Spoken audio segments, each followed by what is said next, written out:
Hello, my name is Mary Gavan. I'm a palliative care nurse and fascinated by dying. Dying's like living, just a roller coaster. All those ups and downs of life and death, why, they remind me of the hills and valleys of Scotland where I grew up back some time ago. And an even longer time ago it was, when the wee waters under the great glen rose up, raced down the hillside, brawling and battling, singing and sighing, causing rocks to crumble, paths to widen, surging on to the sea. By the shore sat a man, wishing only to hear the songs of the passionate sea, for he was captivated by its beauty, its brightness, its unbridled joy. Into his solitude came a deer, wishing only to drink its fill at one of the peaty pools that lay hidden in the soft tangled grass. But the man would brook no intrusion. He picked up his rifle, took aim and shot the deer. It fell, stone dead, in the faded heather. Dust flew around. A trout lay still in its peaty pool. Overhead, a blackbird dipped its wing. That's all the notice the world took of the death of the deer. It's a stutter of a story. I grew up with stories like that, but even so, each telling takes my breath away, for it is unique, like each dying. Dying, I learned from my granny. She was a woman who was in every crisis and catastrophe in town. Oh, nowadays, the police would arrest her as a woman of interest at every scene. But back then, why, she was a woman of kindness. She just wanted people to be happy. But alas, the world's not like that. It throws many a curved ball, and one who caught the ball was Mrs. Evans, barely 20 and already a widow. Her husband had got the cough. It turned to the cough of consumption, and he died, leaving her, their only child, a bonny bouncing bairn, plump and red-cheeked. But within a few months, the bairn got the cough and was poorly. One evening, Granny came round to say, "The bairn's passed to the other world. We need to go and sit with Mrs. Evans." "Oh no," I said, "no, I'll just stay at home and pray for her." "No," said Granny, "you'll be coming with me. It's your time to learn." Hand in hand, we walked through the town to the edge where Mrs. Evans lived, and up the 5 flights of stairs along the landing. Upon the door, Granny knocked. No voice called out. No one invited us in. After a few moments, Granny turned the handle and pushed the door open. We entered. I closed the door behind me and looked around. At the far end, sitting beside the window on a high-back wicker chair, was Mrs. Evans, her eye and hand riveted to the cradle in which lay, her bairn, but not the bonny bouncing bairn. No, a skinny corpse at rest. What words can you say to a woman who's lost her child? What words express your sorrow at her grief? What words justify breaking the silence? There are none. In silence we sat, Granny at the end of the cradle, I against the wall. We were sitting. Time and silence were sitting with us. We're breathing in, breathing out. In, out. Breathing together, being in the same rhythm, the rhythm of silence and sharing, building companionship, commitment, and community. Then Granny outspoke. "Where's your bairn gone?" No voice called out. No one answered her question. After a few moments, Granny outspoke again. "Where's your bairn gone?" Mrs. Evans blinked and looked at Granny and said, "What do you mean?" "You know," said Granny, "to die we have to do 3 things. We have to leave our body, and that's usually easy when there's pain and suffering. We have to go to the other world, and that's usually easy too, because the other world enjoy our company and will invite us. But the 3rd thing, that's the rub. We have to leave behind family and friends, and that's difficult. Well, the other world know it, and they make it easier for us at this time by letting us look ahead and see what's happening. Now look." Mrs. Evans did his bid. "Now," said Granny, "where's your bairn?" "Oh," said Mrs. Evans. "Oh, she's with her father. I should have known Jamie would come for his own bairn." "Aye," said Granny. "And what's she wearing?" Mrs. Evans peered. "Oh," she said, "it's a nice red velvet suit. Gives a bit of colour to her cheeks. She looks good." "Aye," said Granny. "And where are they going?" Mrs. Evans peered. "Well," she said, "they're going down the street and round a corner, into a house, along the hall and through a door into a room. Like this, only much better." "Aye," said Granny, "life is better in the other world, and they know neither pain nor suffering. So keep looking, look and enjoy the sight of them." Mrs. Evans was looking so deeply and intensely, she didn't seem to hear the knock upon the door.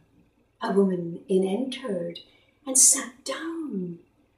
In silence, no one seemed inclined to make tea or talk.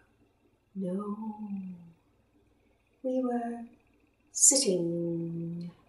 Time and silence were sitting with us. We're breathing in, breathing out. In, out, breathing together, being in the same rhythm, that rhythm of silence and sharing, building companionship and commitment and community throughout the whole night long, those long hours of the night time. And time brings with it change.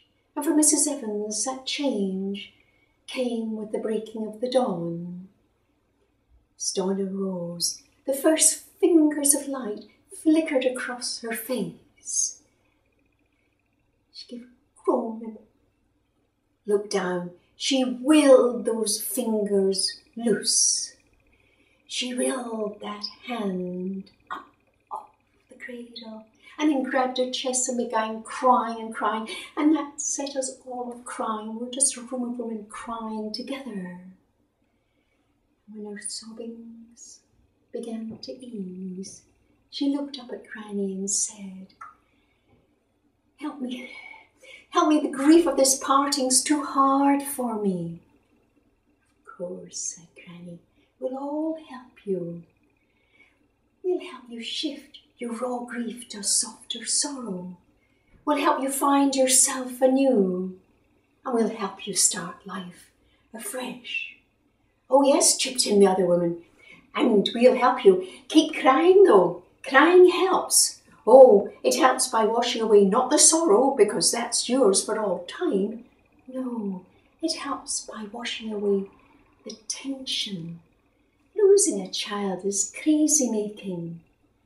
Well, we thought you might harm yourself, so we sent the men to sit with you in the daytime, and we came in the evening."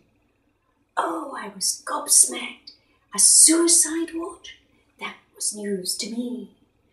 And the woman continued, "Crying, you know about crying. It's in our stories.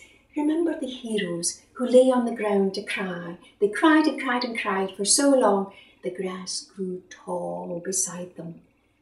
I'll tell you a secret. That must have been fast-growing grass, because your body can only cry for about 30 minutes and then you need a breather. But for those 30 minutes, feels like eternity. Oh, I thought. And later I asked Granny about eternity. She said, well, it's the other world, the place where the dying go. Listen to how we talk about it. I did. And I heard people say in an ordinary voice, oh, I need to pick up the paper. Oops, I forgot to get the pint of milk. But when they talk about the other world, the voice softens and they say, it's our time for passing. And I was fascinated. So I hung out with Granny and the dying throughout school days. But by the time I graduated, I turned to Granny and said, you work with the dying as a woman of kindness. You're the ultimate volunteer, but I'm a modern miss. I want paid. I'm going to go to Edinburgh and train as a nurse. I did, and I trained in those long nightingale wards with 20 down one side, 20 down the other, and the surplus down the middle. The system was simple. When you were admitted, you were very sick and placed at the top of the ward, where the ward sister could keep her beady eye on you. As you got better, you were moved down the ward till at the bottom, goodbye Charlie, time to go home. And about halfway down the ward was an old sailor. He'd come in with a bad heart attack, got a bit better, made it halfway, but then for a month hovered, not getting any worse, but not getting any better. One day on our morning rounds, the ward sister stopped, gave him that hard look of experience. He was pale and wheezing. She said, what ails ye? He said, the walls are closing in. I need air, sea air, today. One moment, please, she said. Returned to her desk, picked up the phone and called the ambulance dispatcher and said, I've an old sailor from the Port of Leith. He needs air, sea air, today, if you can arrange it, please. Oh, very good, said the dispatcher. I'll get back to you. She replaced the phone and returned to the old sailor and said, you'll be going home today by ambulance, if I can arrange it. If not, by taxi. Oh, I thought, by taxi. We never pay to send anyone by taxi. And I saw a look of gratitude from the old sailor pass to the ward sister, and a look of understanding from she to he. I saw the looks, but I didn't understand them. We went on about our nursing business, and after lunch, the ward sister called me over and said, the old sailor will be going home by ambulance at 2 o'clock. Pack up his things and have him ready, and you'll be going with him. Very good, I said. It was an easy matter to pack up his things. He didn't have much. And at 2 o'clock, we were waiting. The ward doors opened and in came the ambulance driver. It was Sandy, and that was good because he was kind to junior nurses like me. He had with him the ambulance wheelchair. Expertly, he popped the old sailor into the wheelchair, battled around the ward to let him say goodbye to everyone, and stopped at the ward sister's desk. She stood up and shook hands with him.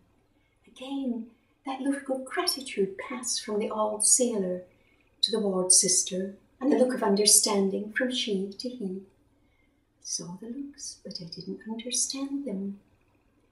Good luck, she said. Now on your way. We did his bit, left the ward, down the elevator, out to the back where the ambulance was parked. Sandy popped the old sailor in the back of the ambulance, folded the wheelchair and put that in, and shut the doors. He said, Nurse, you can ride in the front with me. That was good. We set off down the mound, along Princess Street, down Leith Walk. I prayed that every traffic light would be red, because I waved to the old grannies and they waved back to me, and I was having the time of my life. Until I got bored. Thought, oops, my patient. I looked round. Oh, my, he was very pale and wheezing. I wish the ward sister was here. I looked at Sandy, but Sandy had no eyes for me. His eye was fixed on the driving mirror, looking back at the old sailor, keeping him engaged in conversation. I heard the old sailor say, "I was sailed in lucky ships." "Oh," I said, "and what makes a ship lucky?" Well, said the old sailor, "well, the way they're built, and captain and crew to be sure, but mostly it's Divakara. Nurse, do you ken Divakara?" "Of course," I said. "My granddad's told me about it. Well, you know, look, Granddad uses it with the horses. He says you've got to find the spirit of the horse. You've got to go inside and find the spirit deep inside of you. And when the two of you walk together in the same rhythm, that's Divakara. And see the horses, they'll do anything for Granddad, but they're living, not like a ship." "Ah, nurse," said the old sailor, "you've much to learn. Do you remember the stories I told you?" "Of course," I said. "They were great stories. You told us about the whaling ships leaving Edinburgh up to Dundee, sailing up to Iceland, Greenland, and coming safely to that most welcome of places, St. John's, Newfoundland, through all sorts of storms." "Aye," he said, "now I'll tell you how we got through the storms. All men on deck had to find the light, line the ship with the light. That was done, all men up the rigging, and they had to hear the bell. When we lined the bell, the light, and the ship, that's Divakara. That's what got us." "Quick," said Sandy. "Nurse, wind down your window and give him some air." "It's all okay, old sailor. I'll get you air. Sea air. Watch this." And Sandy switched on the sirens. He turned on the flashers. He put his foot on the accelerator, and we shot down Leith Walk, making quite the spectacle of ourselves. At the foot of the walk, where the 5 roads meet, instead of crossing over to the port, no, we hung right towards Portobello. Halfway along, Sandy put out his indicator, and we shot into the parking lot, went right to the very edge, where the sand laps the Taramacadam, and the stiff breezes came off the water through the open window. I hung my head out, and I remembered when I was young, the dads would take us all to the headland and teach us how to be with the wind. They'd say, "Lean, listen, lean and listen, lean." And then I heard it, a bell. Oh, not a church clunker from Portobello, Leith or New Haven, no. This was a soft, silvery bell, so beguiling, so enticing. Put my head in and said, "Sandy, I hear a bell." But Sandy had no eyes or ears for me. He was turned round, looking at the old sailor. I looked at him. He was alabaster white and wheezing. Sandy was saying, "Come on, old sailor, find the light." He moved laboriously. I think he must have found the light, because a wee smile came on his face.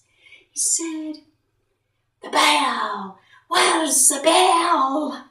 It's okay, said Sandy. The wee nurse has the bell. Well, he said. Oh, I said, it's out there. Well, wait a minute. I hung my head out, but I was in such a panic and I couldn't do anything. I thought, breathe, steady, breathe, breathe. Start again. Lean and listen.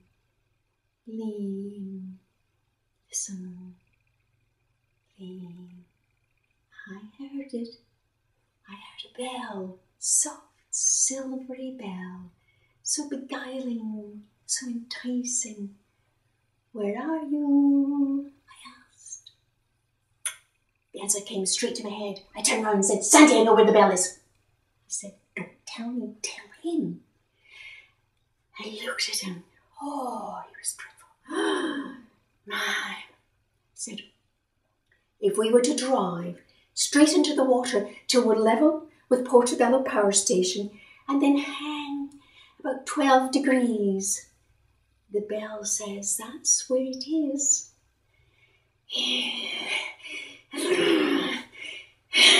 moved again. A wee smile came to his face. I think he must have found the bell, and the smile spread, easing out all those wrinkles. My, he must have been the handsome man in his day, I thought. And that ease spread. His shoulders ceased to heave. Everything was still. He sat still, soft, serene. Nothing was moving. Not even his chest. Not even his chest. Oh, I thought, said Sandy, he hasn't passed over in an ambulance. Aye, said Sandy. Now be a good nurse. Close your eyes and say a prayer for him. I did his bid. I said all my Catholic prayers, all my Protestant prayers. And then I grew curious, opened one eye, then the other one, and looked at Sandy. He said, shh, be a good nurse, be quiet. Close your eyes and sing your hymns. I did his bid. I was just on the second hymn when a thought hit me. Sandy, the war sister will kill us. We were supposed to take him home. It's all right, said Sandy. She said this might happen. She knew, and sent me. I'm a junior nurse. Why didn't she send a senior nurse? They would know what to do. I don't know what to do. It's okay, said Sandy.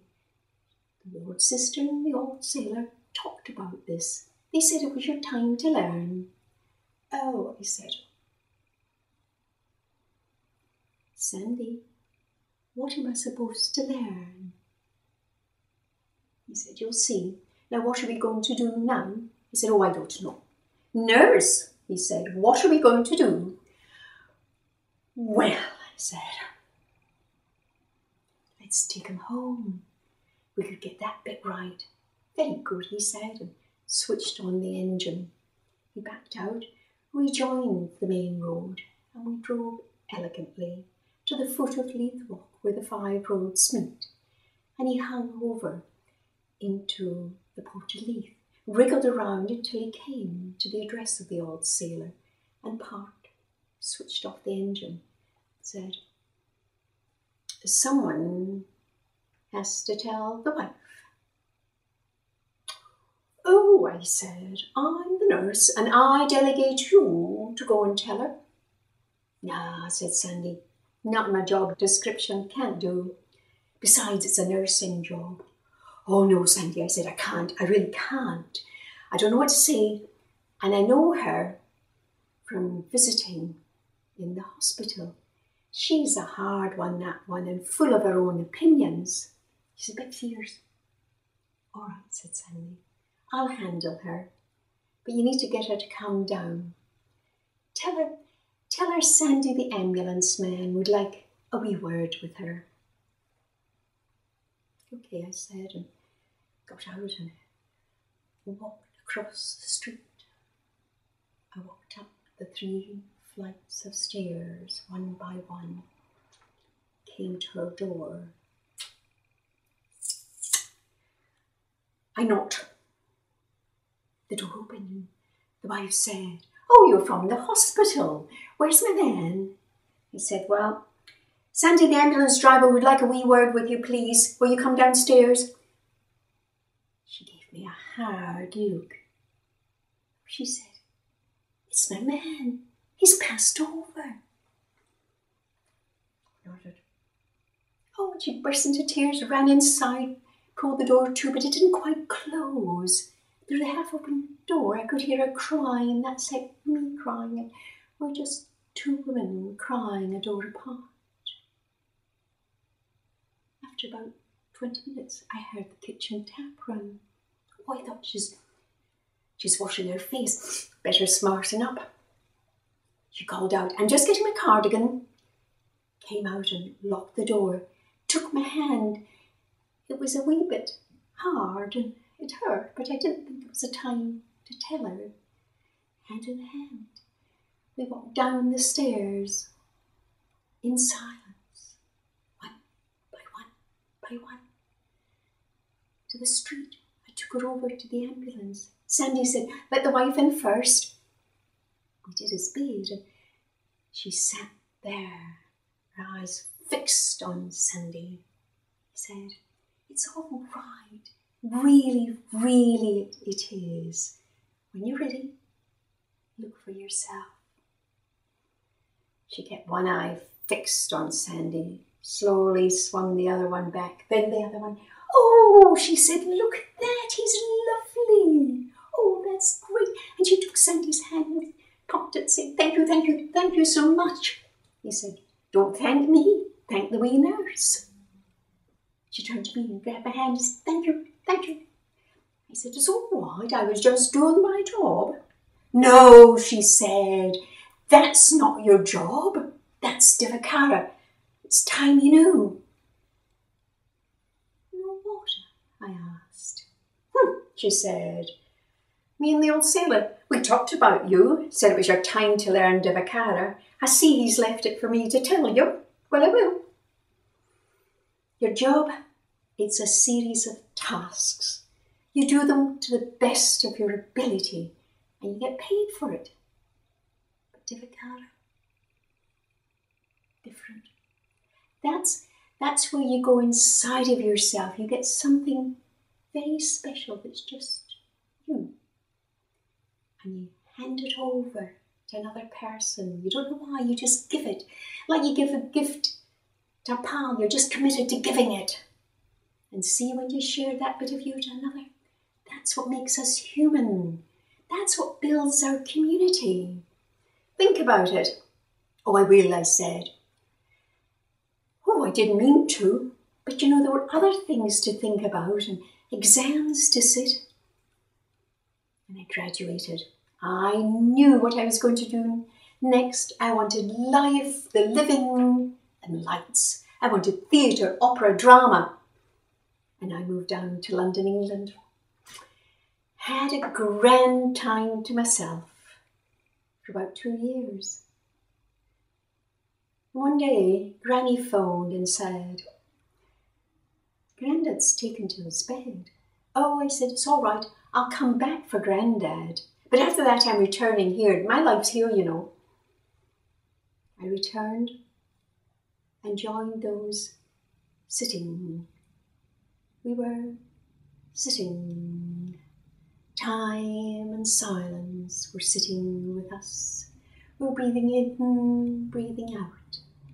In, out. Breathing together, being in the same rhythm, the rhythm of silence and sharing, building companionship and commitment, community. This is the bliss of the dying. And I was hooked, totally addicted. I stayed. I stayed and trained to be what the Celtic people call the midwife to the dying. I learned how to focus so that I could see clearly what was in my mind's eye. So that now, when I was talking with families about their loved ones dying, I had something special to share from deep inside of me. One day, my daughter asked, "What happened when Dad was dying?" I said I was sitting with him, and into my mind's eye came the image of a wheel, the wheel of a big wagon, and there were carvings on each spoke. "Tell me about it," she said. Okay. I started to describe each spoke. The first one had a hockey stick with a tape unravelling at the top, and an old hockey boot, and there was a pile of books and a tennis racket, and I went on each spoke. But the detail was tedious, and she was so quiet, I got spooked. I missed a few, skipped ahead. "Wait," she said, "wait, something's missing." "Oh," I said, "I'm sorry, I must have blinked." And I backtracked, and I went through each and every one in all the detail I could see.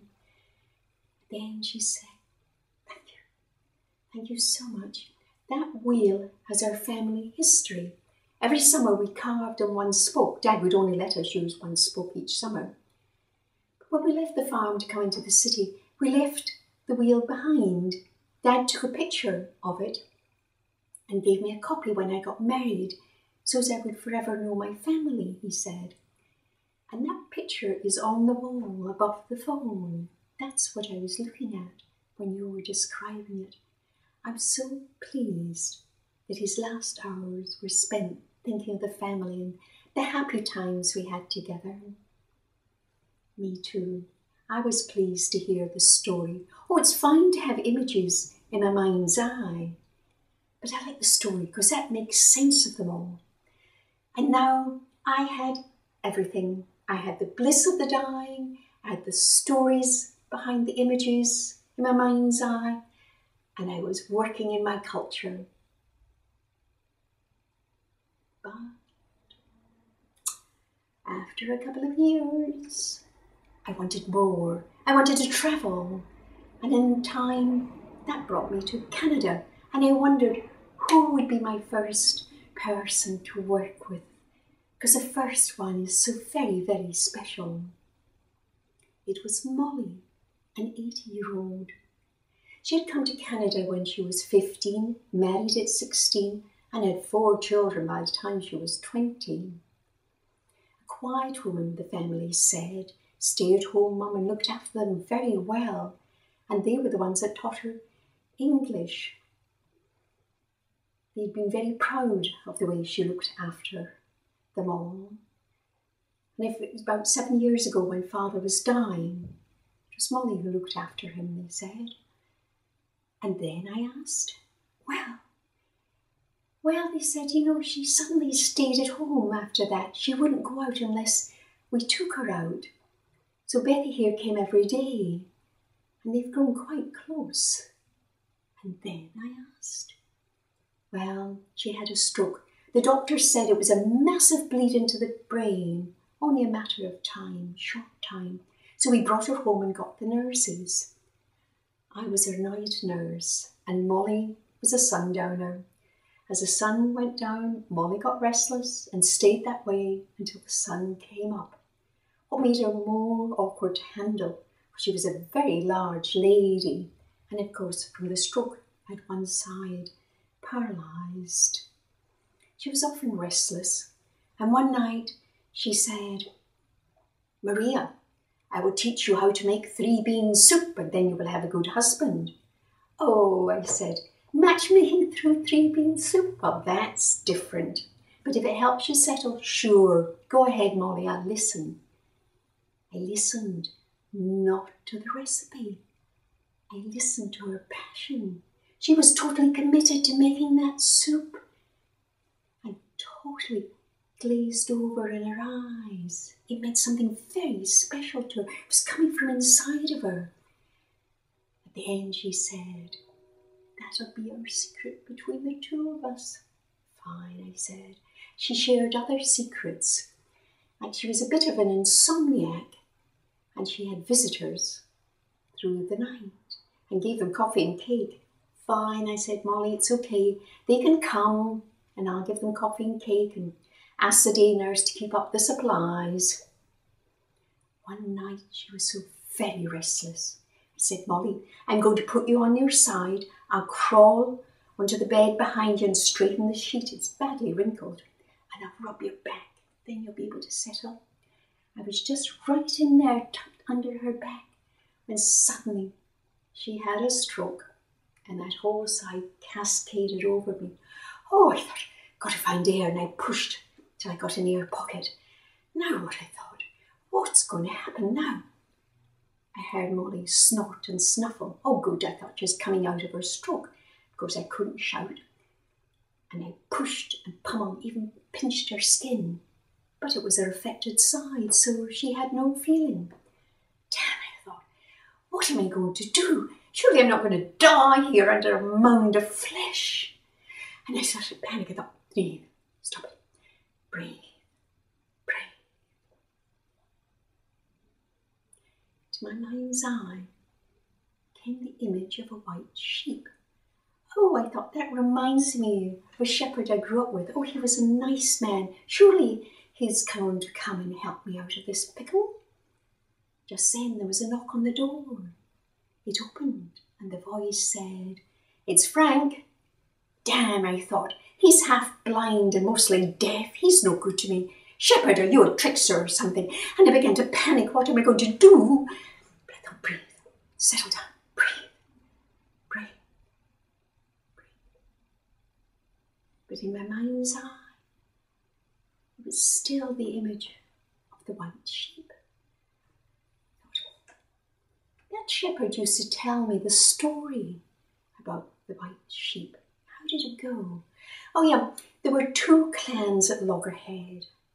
One stole the white sheep from the other. Of course, the owners gave chase, and when they caught up with the thieves, well, fisticuffs time. But after a while, we stopped for a breather. The owners went off and brought the cauldron of best mead and shared it. Well, after a couple of pints of good mead, well, everyone mellowed out and decided time to settle up, which meant they had to give and get. So the thieves gave up the white sheep and in return got the last gallon of best mead. Oh, I get it, I said, I got it. I have to give up something in order to get rescued. But what can I give up when I'm underneath all this flesh? I'm between a rock and a hard place. What can I do? Into my mind came the answer. All this time I've been saying, I'll never ever rub anyone's back. I'll never get up in bed and crawl in behind people. It's too risky. I'll never ever do it again. Got it, I said. I could give up saying never. I could actually promise to keep doing this, even though it can be risky at times. I can rely on you coming to help me out. Okay, will do. Just then, there was a knock on the door. I held my breath. The door opened. The boy said, "It's Mike." Good, I thought. He's observant and strong. He'll be able to do something. I worked hard, wriggling my foot out at the bottom. He spotted it. And between the two of them, they levered up Molly. And I wriggled out sheepishly. I told Molly the story. She smiled. She said, "That's a secret between you and me." It's one of the last secrets we shared, actually, because Molly went downhill. She was having strokes more and more and drinking and eating less. The family panicked and they said, "You who are about to die, eat, drink, keep up your strength." But Molly refused, and rather than argue, she just slipped into unconsciousness. And slowly they began to appreciate Molly was slowly moving to the other world. Only Beth held the hope that somehow there could be a miraculous recovery. One evening, we were all sitting with her, and I heard a tune and began to sing along with it. Suddenly I thought, Oops, I'm on duty. I better smarten up here. And I apologised to the family. Sorry, I said I got carried away. I could hear a tune. Yeah, they said, we can hear it too. It was Dad's favourite. He's obviously coming for Mother, so it's only a matter of a short time. And it was within a couple of hours that Molly slipped peacefully to the other world.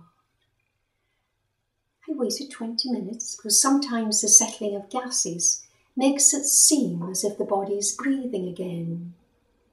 Nothing, so I documented the death. There was an unholy wail. Grief ripped out of Beth. We all froze. But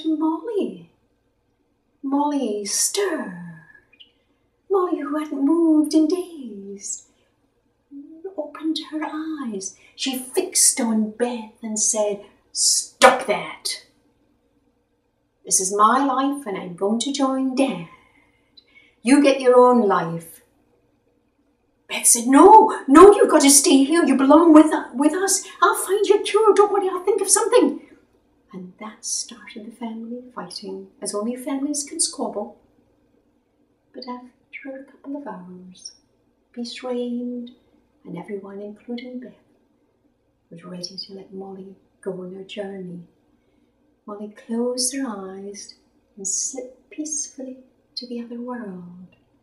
I waited 20 minutes, documented the death, put all eyes on Beth. A wail erupted, but it was a wail of grief, born of deep sorrow. For it's not just the dying who have to let go. No, the living must let the dying go. It's a relief to let them go, but a grief to be left behind. It's sublime to be with the dying, but afterwards an anticlimax. It's a void all of its own and hard to take.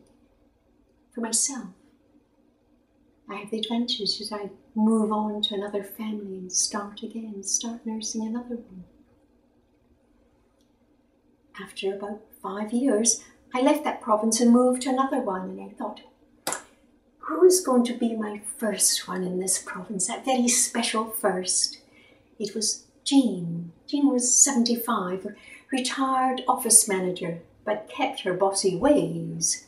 Very neat, prim, proper, liked order, everything in its place. She said, I don't like this being sick, too much disorder. I'll not have it.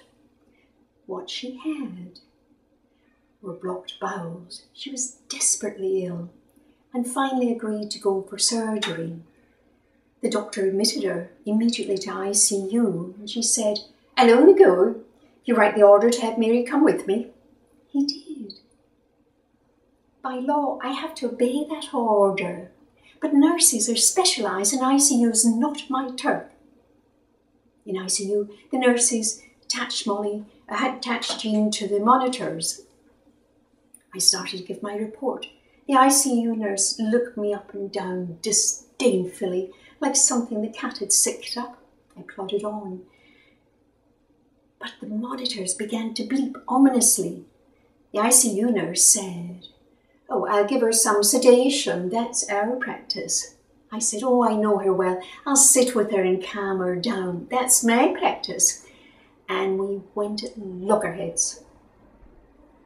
Quite soon, the charge nurse came over and intervened. She said, The ICU nurse, you will go on coffee break for half an hour. Mary, you will sit in that chair there. I said, Oh, I work at the bedside. This chair's about 12 feet away. I'll just move in. She said, No, you will sit there, and assigned another nurse to make sure I didn't move. I did his bid, and in my mind's eye I ranted and raved at the unfairness of it, the injustice of it. And I thought, better calm down. I looked at the clock and thought, gosh, 5 minutes I'd wasted. Breathe. Calm down now, calm down. Thought I'll go into my favourite meditation scene, the one that often brings my granny, and I felt I needed her. So I calmed down.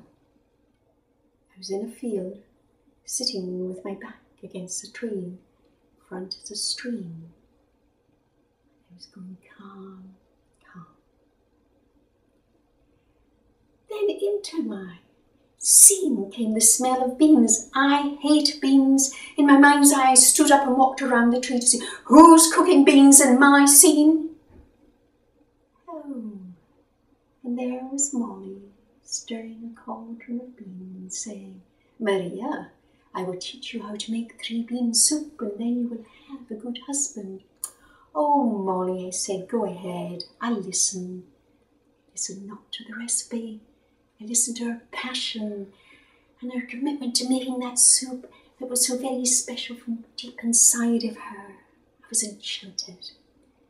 At the end I said, thanks very much, Molly, but pardon me, but I have to go. I've got a patient, you know. She nodded understandingly. Fine. I put myself to and looked at Jean. She was sleeping peacefully, calmly. Just then the ward doors opened and in came the ICU nurse. She went straight to the monitors, looked at them all registered, normal. She turned to the assigned nurse and said, what happened? The nurse said, don't know, nothing actually. Mary sat there with a stupid grin on her face and, oh yes, there was a funny smell of beans. Later, I talked with the ICU nurses. They're psychic in their own way. I told them about Molly and her bean soup. And I also talked to Jean about Molly and her bean soup. For Jean was in ICU for a remarkable length of time, 35 days, so we all got used to the smell of beans. At the end of that time, Jean and I were just sharing stories, and she said, you know, I can't call Molly my friend because I can't phone her up. She's like a companion. And she's so committed to making that soup that when she's doing that, I'm totally engrossed. She creates, it's like a community, but just the two of us. And I'm totally with her. And this feeling comes over me of being okay. I have this sense of being okay, right down to the very cells of my body. I'm just okay. And she was. After a couple of months, we got her out of hospital and back home. Now she had mellowed. She sorted out many things with her family and friends. She used to say they had outrages, but now they got sorted out. And after 3 weeks, she took to her bed and died very peacefully with her family around her, amidst the smell of beans. And I was sorry to see Jean go. I'd been with her for over 3 months, but I was more sorry to let Molly go. I'd enjoyed my time with Molly, but I had to move on. So I moved on to another family, and it was a first. It was the first time I'd worked with someone from the dockyards. This was Bill. Bill was 77, a docker. He'd worked in the dockyards all these days until made redundant. It was a recession and he found it difficult to get another job. He couldn't. So he went to the underground economy, the drug business.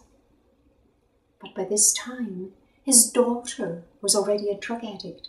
She took an overdose and died, leaving him to bring up her only child, a boy. He did, and when the boy became of age, he too joined the family business, the drug business.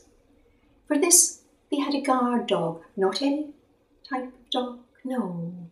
It was a devilish brute. It was huge and howled and it had fangs. I was petrified of it. I said, it's got to stay outside. And outside, well, it made me feel brave. I used to make faces at it from upstairs in the second floor window. And that made a neighbour report me to the SPCA.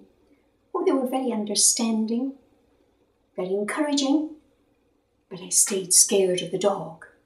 Stayed outside. I was also a wee bit scared of Bill because he could be fierce. The first time he moved to the other world and went travelling there, why, he returned livid. He said, "God damn it, they wrapped my knuckles and sent me back to think out my life again. Just who the hell do they think they are? I've been a good man, I've brought up my family." Anyway, I was good in the drug business. I was a muscle man. People paid up, you know, because if they didn't, I just gave it to them. They knew the rules. If they suffered, well, that was themselves to thank, nothing to do with me.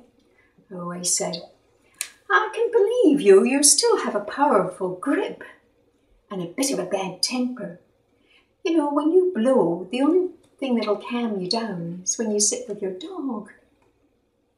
"Yes," he said, "yes, me and the dog, we are a bit fierce and loners." I said, sorry, the dog's got to stay outside." He said, "It's all right. I need the time to think to myself." He did. He brooded for about 5 days, then said, "You know, without the dog, I've had a chance, well, just to spend time with myself, and I see it differently. For the first time in my life, I've got doubts." Odd, isn't it? I just wonder, did I really need to go into the drug business? Did I really need to be so hard? Maybe other people do have a point of view that I should listen to. And see myself, well, I'm remembering all these bits and I'm putting them together a bit differently. It's like a jigsaw, I'm just putting them together my own way. "Oh yes," I said, "I'm sure you'll do it your own way." Shortly after this, he began travelling back to the other world. Sometimes he invited me along to see what was happening. He was one of those who went uphill, down dale. One time I was sitting with him and saying, "I'm knackered. I feel as if I've been running after you all night long." It's like those stories, you know, the stories where the hero goes on a quest, fails, tries again, fails, and on the third attempt succeeds. "Oh," he said, "yes, it is a bit like that. Maybe that's why we treasure the old stories. Maybe that's why the kids use them in their computer games. There's a bit of truth to them, you know. And I'll tell you my truth. I don't like this dying. I don't like giving up my strength and independence. But I like going to the other world, because then I can move again and I feel myself." The next day he took to his bed and was unconscious for more than 2 weeks. And each time I would just sit with him. One afternoon I was sitting with him when I heard a hideous growl.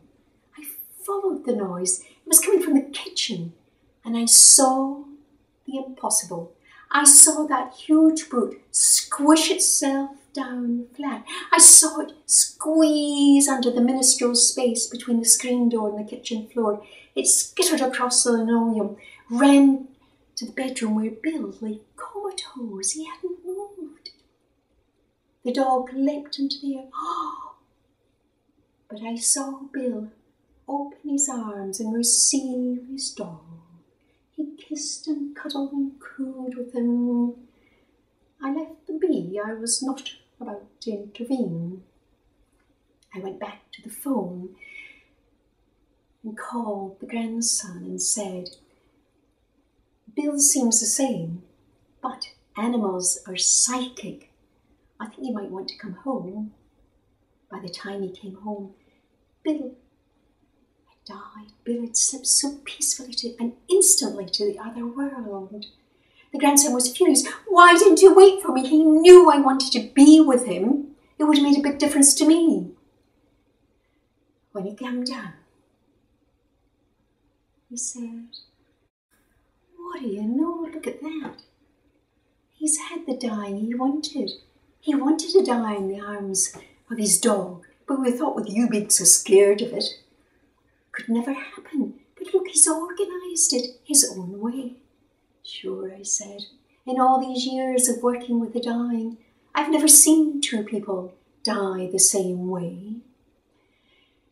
And we sat, but the sight of that dog bored a hole in my head. I was scared of it. I was petrified of it. I wanted it gone. So I turned to the grandson and said, in reference to the dog, what next? But he thought I meant the grandfather. He said, oh, well, I'll borrow a truck and deliver him to the crematorium. That way we'll save the transportation fee. Oh, very good, I said. It's a thrifty solution that appeals to Scott. And when you get the ashes, what then? Oh, said the grandson, come to think of it, we never talked about that. I don't know what he'd want. I suppose I could feed the ashes to the dog, and then the dog and the man would be together forevermore. Or I could put him into a fridge magnet, and then he'd be with me forevermore. Of course, if I give them to the dog will just poop them out. So, what do you think, nurse? Oh, I said, it's your decision. Only you really know him. And so it is. I am the nurse. I have book knowledge, training and experience. But the dying, I only know in a sliver of time. The ones who know the dying are family and friends. I started learning about the dying from my granny and the women of kindness, those volunteers of days past. I continued to learn about the dying from the family and friends, those people of kindness of today. Through their volunteering, I saw the absolute goodness in people. And it is to them, those amazing volunteers who worked with devotion and such kindness, it is to you that I give you my thanks. Thank you.